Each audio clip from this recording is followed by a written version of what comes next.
Greetings, ladies and gentlemen. Welcome back to another episode here on True Confessions, Naija. The following story that you're going to be listening to it comes from a message sent to me by one of our sisters, and the message reads like this. Hello, Bros Ori. My name is Lois. I'm 25 years old and I come from a small township near Port Harcourt, Nigeria. I was raised by my mother, just her and me. She worked as a domestic worker for a wealthy white family for over 20 years. She gave everything to them, her time, her youth, her health. When she got sick, her employers told her to leave. They refused to pay her pension because she wasn't even registered. Imagine working for 2 decades and having nothing to show for it. My mom cried quietly that night. That broke me more than anything else. Despite her pain, she taught me to pray, to work hard, and to never sell myself short. But the world is different from what our parents knew. In today's world, it's not about how kind or how smart you are. It's about how you look. I've always been average, not ugly, not stunning, just in between. But nowadays, average is invisible.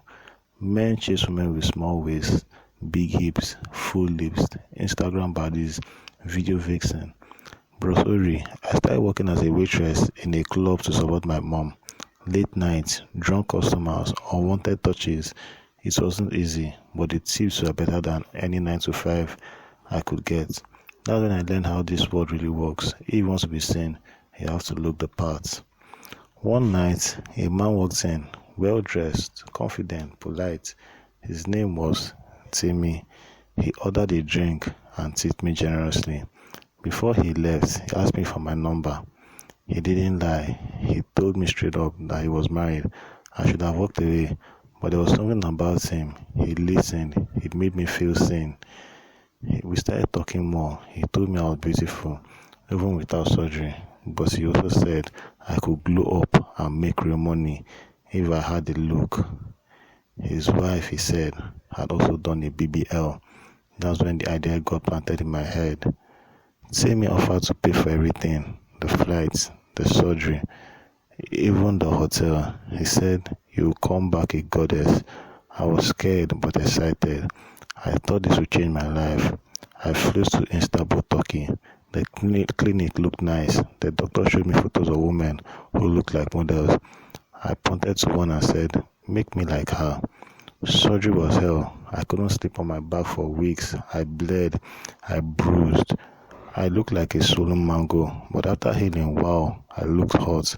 People stared. My DMs blew up. Timmy said I was the most beautiful woman he had ever seen. Timmy spoiled me. Designer bags, trips, hotel stays. We went to the Sun City of Port Harcourt and even Mauritius for my birthday. I was living like a queen. Other blessers started messaging me too. I felt powerful, but I was playing a dangerous game. I knew this wasn't love. It was business.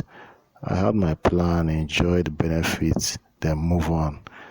Then the pain started. At first, it was a burning feeling when I bent down. Then a sharp pain in my lower back. I thought it was cramps. Then one day, I peed blood. I panicked. I called the clinic in Turkey. They ignored my emails. The surgeon Instagram was gone. I searched everywhere. Nothing. So I did the only thing I could. I told Timmy. I cried while explaining everything. I begged for help. He said coldly, "You're not my wife. I've done enough for you." He blocked me. Then sent his driver to collect the phone he had given me. Just like that, I was nothing to him. I screamed into my pillow that night. My body was in pain. My spirit was broken. I went to doctors in Lagos. One told me, "You might have kidney damage. This surgery, it wasn't done properly. There's a chance that they used illegal silicone. I need a second surgery to fix it. It costs 30 million naira. But I don't have that money. I can't sit for long. I can't sleep on my back. My skin breaks out randomly. I look pretty, but inside I feel like I'm dying slowly." Now I'm talking to another blesser. I haven't told him anything about my fake body or the surgery gone wrong. I told him I need to return to Turkey for something important. I hate lying, but I'm desperate. If you are watching this and thinking about what I did, don't do it. No man is worth your body, your health, or your soul. The photos on Instagram don't show the hospital rooms, the silent tears, the rejection, the pain. They don't show the truth. I wanted to be loved, noticed, admired. Instead, I ended up damaged, alone, and used. I'm sharing my story not for pity, but as a warning. If I had known better, I would have stayed natural. I would have found someone who would love me for me. Beauty fades, health doesn't come back, and trust, once it's broken, it's gone. Thank you for listening. If you have a sister, a cousin, a friend thinking about getting a surgery, just be loved. Share this with them. Maybe it will save their life. Thank you for listening.